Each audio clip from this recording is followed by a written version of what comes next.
आज हम लोग इस वीडियो में क्लास 10th उर्दू का चैप्टर नंबर 17 से लेकर 22 तक, जिसमें कि 5 नज्म है और एक गालिब का मरसिया है, तो इन सारे चैप्टर से ऑब्जेक्टिव सवालात करेंगे और देखते हैं कि हमारे ये सारे स्टूडेंट्स जवाब दे पाते हैं या नहीं। तो चलिए बिना किसी देर के इस वीडियो को शुरू करते हैं। यहाँ पर मैं आप लोगों से 1 बाय 1 सवाल करूंगा और 4 ऑप्शन दूंगा, ठीक है। उसमें से आपको एक सही ऑप्शन बताना है। नहीं पता हो तो आगे वाले को सवाल ट्रांसफर कर देंगे, ठीक है। तो शुरू किया जाए। सबसे पहले नाम बता दिए। तो आपका नाम? आर्यन। आर्यन। आपका नाम? मोहम्मद सादिक। मोहम्मद सादिक।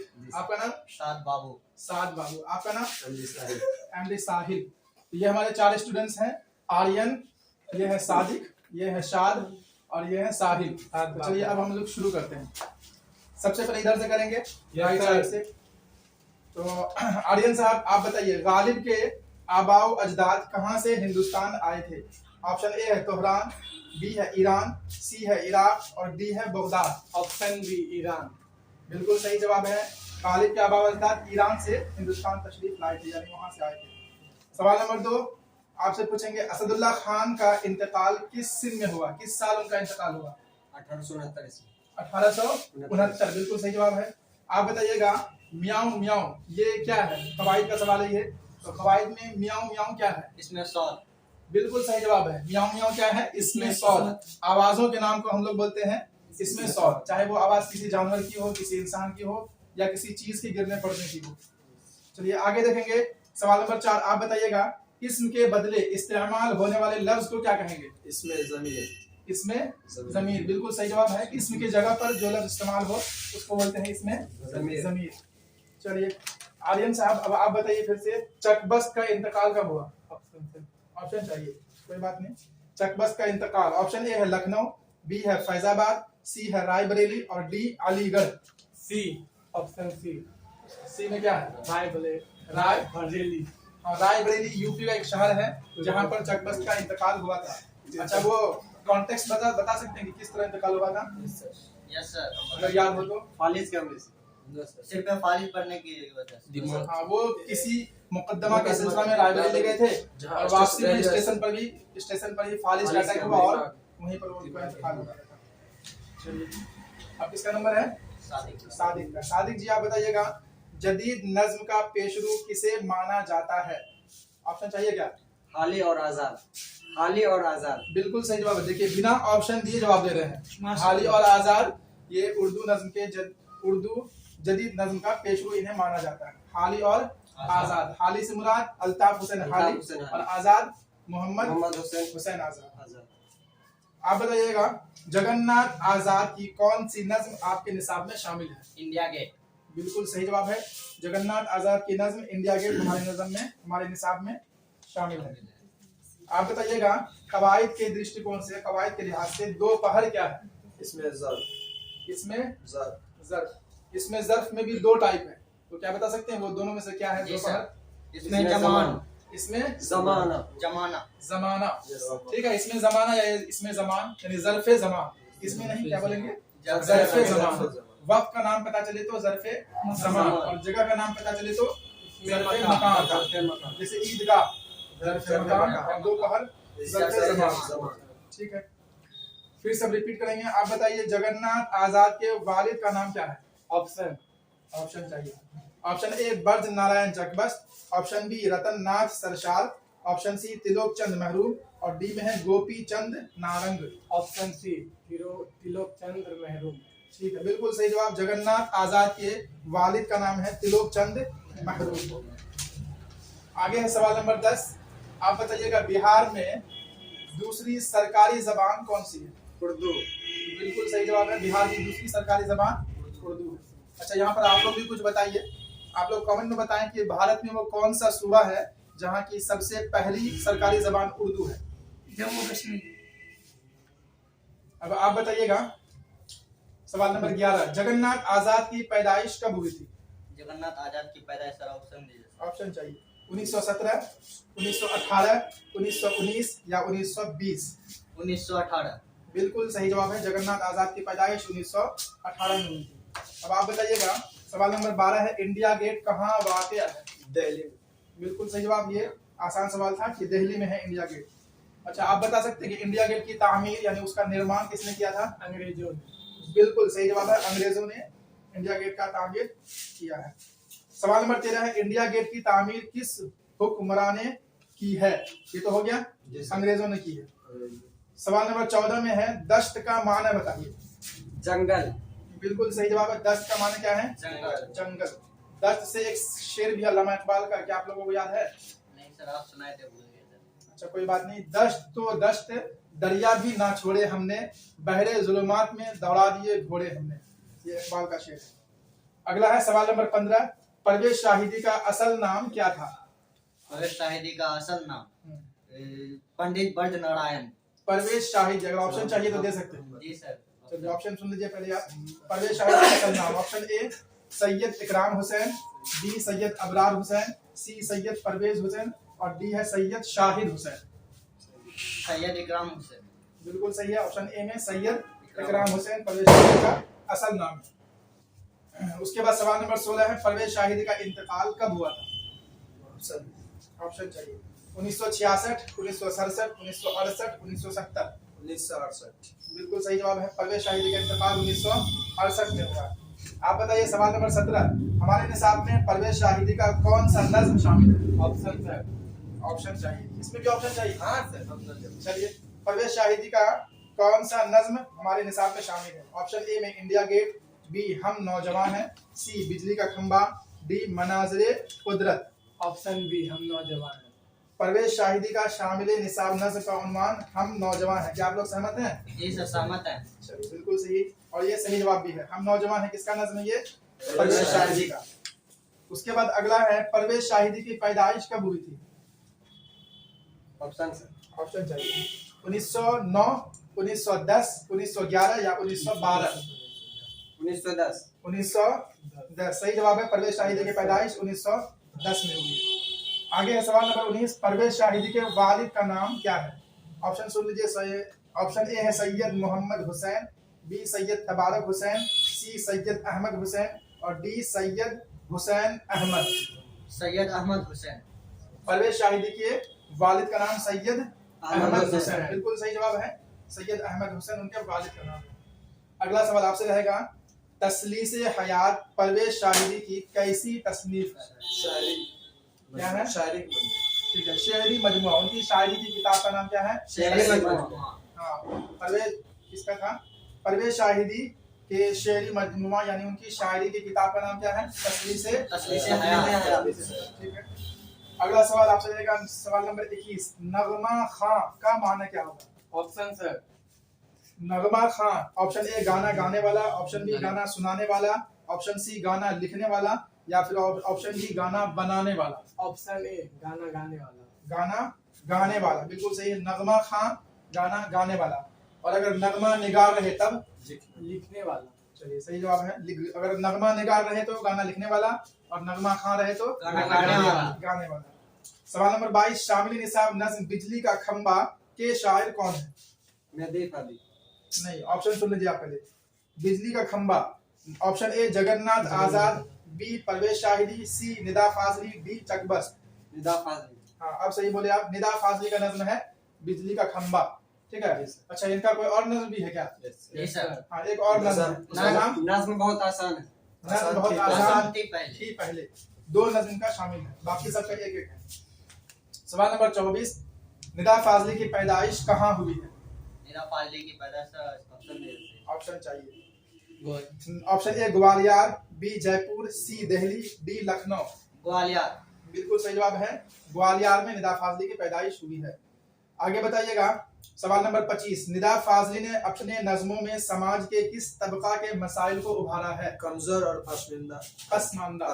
ठीक है, बिल्कुल सही जवाब है, निदा फाजली ने अपनी नज़्मों में कमजोर और पसमानदा तबके के मसाइल को उभारा है। चलिए, हम लोग का एक शॉट पूरा हो चुका है, अगला शॉट में फिर 25 क्वेश्चन आएंगे। 25 क्वेश्चन हम लोग का हो चुका है, अब आगे 25 है, टोटल हम लोग कितना करेंगे? 50। ठीक है, तो अब सवाल नंबर 26 है, निदा फाजली का शामिल निसाब नज्म हैअत यानी बनावट के एतबार से क्या है? ऑप्शन सुन लीजिए। नंबर 1, ऑप्शन ए पाबंद नज्म, बी आजाद नज्म, सी मुअर्रा नज्म, डी नसरी नज्म। ऑप्शन बी लॉक किया जाए, आजाद नज्म। आजाद नज्म बिल्कुल सही जवाब है। कंप्यूटर महाशय बता रहे हैं कि हाँ ऑप्शन बी आपका सही है, लॉक किया जाए। है ना। निदा फाजली का दोनों नज्म जो है शामिल निसाब क्या नाम था? बिजली का खंभा, बिजली का खंभा। नज्म नज्म बहुत आसान थी, पहले। ये दोनों का दोनों हैकत के एतबार से एक आजाद आजाद नज्म। नज्म। चलिए सवाल नंबर 27, इनमें से कौन सा अवार्ड निदा फाजली को मिला था? अब देखिए क्या क्या है। ऑप्शन ए साहित्य अकेडमी अवार्ड, बी शिखर सम्मान और सी गालिब अवार्ड। तो इन तीनों में से कौन सा अवार्ड निदा फाजली को मिला था? इनमें से सभी। अच्छा सारा मिला है, जी सर। बिल्कुल सही जवाब है ऑप्शन डी, इनमें से सभी। ये सारा का सारा अवार्ड उनको मिला है। सवाल नंबर 28 है, आपके निसाब में निदा फाजली की कुल कितनी नज़में शामिल हैं? निदा फाजली की हमारे दो नज्म। दो नज़में शामिल हैं, पहले भी बात हो चुकी है, बिल्कुल सही जवाब है। सवाल नंबर 29, सैयद मोहम्मद जाफरी की सिने पैदाइश क्या है? ऑप्शन चाहिए। Option A 1905, option B 1906, option C 1904 या फिर ऑप्शन डी 1902। 1905। बिल्कुल सही जवाब है। सैयद मोहम्मद जाफरी की पैदाइश 1905 में हुई। आगे बताइएगा सैयद मोहम्मद जाफरी के वालिद का नाम ऑप्शन के साथ। A Mirza Jafri, B Syed Mohammad Ali Jafri, C Syed Ghazanfar Jafri, D Syed Mohammad Ramzan Ali. Option B नाम रिकॉल कीजिए सर। फिर से recall. A Mirza Jafri, B Syed Mohammad Ali Jafri, C Syed Ghazanfar Jafri, D Syed Mohammad Ramzan Ali. Syed Mohammad Ali Jafri. Syed Mohammad Ali Jafri बिल्कुल ये सही जवाब है। सैयद मोहम्मद अली जाफरी सैयद मोहम्मद जाफरी के वालिद का नाम है। अगला सवाल है, सैयद मोहम्मद जाफरी कहाँ पैदा हुए? ऑप्शन से। ऑप्शन चाहिए। ए हैदराबाद में, बी लाहौर में, सी दिल्ली में या फिर डी अलीगढ़ में। लाहौर। सही जवाब है, सैयद मोहम्मद जाफरी की पैदाइश लाहौर में हुई है। सवाल नंबर 32 आगे आपसे रहेगा, सैयद मोहम्मद जाफरी के मज़ाहिया शायरी के मजमुआ का नाम क्या है? उनका एक मज़ाहिया शायरी का मजमुआ यानी किताब है, उस किताब का नाम बताइए। शौकिया तहरीर। बिल्कुल सही जवाब है। ये थोड़ा मुश्किल सवाल था लेकिन बिना ऑप्शन के इन्होंने जवाब दिया, शौकिया तहरीर, ऑप्शन सी सही। सवाल नंबर 33, सैयद मोहम्मद जाफरी का इंतकाल कब हुआ था? ऑप्शन चाहिए। 1970, 1972, 1975 या फिर 1976। 1976। हाँ ये सही है, 1976 में सैयद मोहम्मद जाफरी का इंतकाल हुआ। सवाल नंबर 34, आप बताइएगा सैयद मोहम्मद जाफरी किस मुहक्कमा के अहम मनसब पर फाइज थे? मुहक्कमा बोलते हैं विभाग यानी डिपार्टमेंट, और मनसब बोलते हैं पद, पोस्ट। तो किस विभाग में और किस पद पर वो काम कर रहे थे, यानी उनकी जो नौकरी हुई थी। तो सैयद मोहम्मद जाफरी किस मुहक्कमा के अहम मनसब पर फाइज थे? ऑप्शन ए मुहक्कमे मालियात यानी वित्त मंत्रालय, ऑप्शन बी मुहक्कमे तालीम यानी शिक्षा मंत्रालय, ऑप्शन सी मुहक्कमे इत्तलाआत है ना सूचना विभाग, और मुहक्कमा नशर इशाअत। Option C मुहक्कमे इत्तलाआत। बिल्कुल सही जवाब है, मुहक्कमा इत्तलाआत सूचना विभाग में सैयद मोहम्मद जाफरी एक अहम मनसब पर फाइज थे। आगे बताइएगा सैयद मोहम्मद जाफरी के शामिल निसाब नज्म का उन्वान क्या है? यानी कि सैयद मोहम्मद जाफरी का कौन सा नज्म हमारे निसाब में शामिल है? ऑप्शन से। यहाँ भी ऑप्शन चाहिए। अरे ऑप्शन ए खड़ा डिनर, ऑप्शन बी हम नौजवान हैं, ऑप्शन सी बिजली का खंभा या फिर डी नज्म बहुत आसान थी पहले। खड़ा डिनर। बिल्कुल सही जवाब है। सैयद मोहम्मद जाफरी का नज्म का नाम क्या है? खड़ा डिनर। अच्छा ये बता सकते हैं ये किस तरह का नज्म है? Yes sir, मजाहिया। मज़ाहिया नज्म है ना, मज़ाहिया शायरी। चलिए आगे हम लोग देखेंगे सवाल नंबर 36, गालिब का शामिल निसाब नज्म का ताल्लुक शायरी के किस सिन्फ से है? मरसिया। बिल्कुल सही जवाब। गालिब का जो नज्म हमारे निसाब में शामिल है वो क्या है? एक मरसिया है। अच्छा ये बता सकते हैं किसकी मौत पर लिखा गया? आरिफ की मौत पर। वो कौन था? ज़ैनुल आबिदीन। उसका असल नाम था ज़ैनुल आबिदीन। गालिब का कौन था? भांजा था। गालिब का भांजा था। चलिए गालिब ने अपने भांजे के ऊपर मरसिया लिखा है। सवाल नंबर 37, गालिब के वालिद का नाम बताइए। आपका नंबर है, बताइए। अब्दुल्ला बेग। अब्दुल्ला बेग, गालिब के वालिद का नाम अब्दुल्ला बेग। इसके बाद है सवाल नंबर 39, गालिब शायरी में पहले पहल क्या तखल्लुस रखते थे? असद। चलिए सही जवाब। आप लोग बताइए मत, जिससे पूछा जाए वही बताए, नहीं आए तब आप लोग तो दोबारा आएंगे। जिससे पूछा जाएगा ईमानदारी से बताएंगे, है ना। ईमानदारी बहुत बड़ी चीज होती है। तो गालिब सबसे पहले तखल्लुस क्या रखते थे? असद। चलिए सवाल नंबर 40 है, मिर्जा गालिब किस सिंध में पैदा हुए, यानी किस साल पैदा हुए? Mirza Ghalib option sir. इसमें भी ऑप्शन चाहिए? हाँ चलिए 1797, 1799, 1795 या 1869? 1797। हाँ, ये सही जवाब है। मिर्जा गालिब की पैदाइश 1797 में हुई है। आगे है सवाल नंबर 41, चकबस्त का पूरा नाम क्या है? पंडित बद्र नारायण। पंडित बर्ज नारायण, बिल्कुल सही जवाब है, और चकबस्त उनका तखल्लुस है। आगे बताएंगे सवाल नंबर 42, चकबस्त की पैदाइश कब हुई है? ऑप्शन देख लीजिए। ऑप्शन ए 1881, बी 1882, सी 1883 या फिर डी 1884? Option B 1882। बिल्कुल सही जवाब है, चकबस्त की पैदाइश 1882 में हुई है। सवाल नंबर 43 है, मुसलमानों के कैलेंडर को किस नाम से जाना जाता है? हिजरी कैलेंडर। बिल्कुल सही जवाब है, हिजरी कैलेंडर हम लोग बोलते हैं मुसलमानों कैलेंडर को। यानी उर्दू कैलेंडर जो हम लोग इस्तेमाल करते हैं वो क्या है? हिजरी कैलेंडर। अच्छा, और जो अंग्रेजी कैलेंडर इस्तेमाल किया जाता है उसका नाम क्या है? ईस्वी कैलेंडर। ईसवी कैलेंडर, है ना? बिल्कुल सही जवाब है। Yes sir. आगे बताइएगा सवाल नंबर 44, ईदगाह क्या है? ये भी कवायद का सवाल है। ईदगाह कवायद के लिहाज से क्या है? ज़र्फ़े मकान। बिल्कुल सही जवाब है, ज़र्फ़े मकान। इसमें ज़र्फ बोलते हैं जगह और वक्त के नाम को। जगह का नाम हो तो ज़र्फ़े मकान और वक्त का नाम हो तो ज़र्फ़े ज़मान। यहाँ पर क्या है? ईदगाह, है ना? ईद की नमाज पढ़ने की जगह है, ये हो जाएगा ज़र्फ़े मकान। सवाल नंबर 45 है, चकबस्त की कौन सी नज्म हमारे निसाब में शामिल है? इसका है। आपका नंबर है। चकबस्त की कौन सी नज्म हमारे निसाब में शामिल है? ऑप्शन चाहिए। इंडिया गेट, हम नौजवान हैं, बिजली का खंबा, मनाज़िर कुदरत? मनाज़िर कुदरत। चलिए सही जवाब है, चकबस्त का नज्म मनाज़िर कुदरत या फिर मनाज़िर फितरत हमारे निसाब में शामिल है। आप बताइएगा, पंडित बर्ज नारायण चकबस्त का इंतकाल किस बीमारी में हुआ था? फालिज, पैरालिसिस। हाँ, बिल्कुल सही जवाब है, बिल्कुल सही जवाब है, फालिज की वजह से उनका इंतकाल हुआ, जिसको हम लोग पैरालिसिस भी बोलते हैं। सवाल नंबर 47, आप बताइएगा, असीर का माना क्या होता है? कैदी। Option A. कैदी। कैदी। अच्छा, बिना ऑप्शन दिए बता दीजिए। Yes sir. असीर का माना क्या है? कैदी। कैदी। अच्छा, असीर को आप जुमले में इस्तेमाल करके बता सकते हैं? आजकल के नौजवान फोन के असीर हो गए हैं। क्या बात है, जबरदस्त, पर क्लैपिंग बजाना चाहिए। क्या जुमला बना है यार।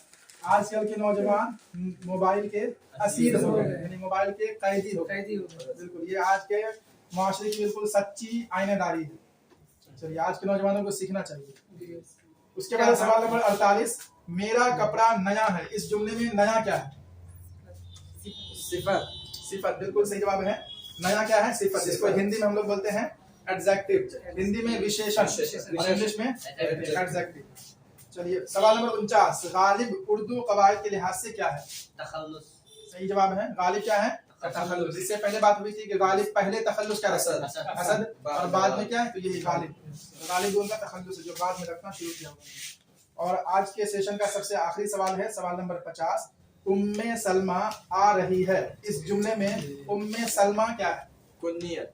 बिल्कुल सही जवाब है, उम्मे सलमा क्या है? कुन्नियत। कुन्नियत बोलते हैं रिश्तेदारी वाले नाम को। उम्मे सलमा का माना है सलमा की माँ। यहाँ पर माँ और बेटी का रिश्ता दिख रहा है, तो ऐसे नामों को बोलेंगे हम लोग कुन्नियत। तो चलिए, आज हम लोगों ने टोटल 50 सवाल 6 चैप्टर से किया है और बहुत अच्छा था, आप लोगों ने बिल्कुल सही जवाब दिया है। थोड़ा सा ये है कि आसान सवालों को बिना ऑप्शन दिए जवाब देने की कोशिश कीजिएगा, ठीक है? जो मुश्किल है तो वहाँ ऑप्शन अगर हम दे तो अच्छी बात है, लेकिन आसान सवालों के जवाब बिना ऑप्शन ही दीजिए, ठीक है? तो अगले सेशन में हम लोग फिर से 50 क्वेश्चन लेकर आएंगे और इसी तरह फिर रैपिड फायर चलेगा। आज का सेशन कैसा लगा आप लोग बताएं। और इस सेशन को हम एक शेर के साथ खत्म करना चाहेंगे कि वो करे बात तो हर लफ्ज से खुशबू आए, वो करे बात तो हर लफ्ज से खुशबू आए, ऐसी बोली वही बोले जिसे उर्दू आए। वाह।